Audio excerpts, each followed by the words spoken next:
Fred Williams XL Prime. Here is just a standard lookup. The reason I'm bringing this to the table is because everything I've shown before has this lookup of 2. And here we're explicitly stating find 1011.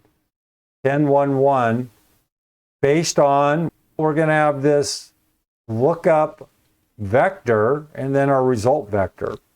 So you could use VLOOKUP on this one. You can use XLOOKUP. Here we're going to use lookup.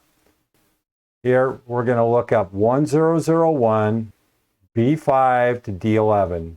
Over this entire range, our result vector is going to be C. We could just go C under, you see here under this lookup vector, we'd grab B5 to C11 because we're just trying to grab the date here.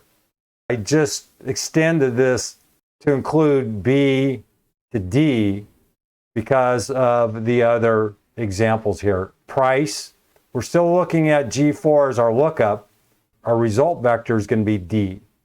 The last, notice, a little curveball at you. Here is 2, 1. We're trying to find the last, not blank. We get 1017. Here, we go back. We can condense this to G4 and then B5 to B9. This is just practice, the various lookup combinations. Read it if you need it. Fred Williams XL Prime.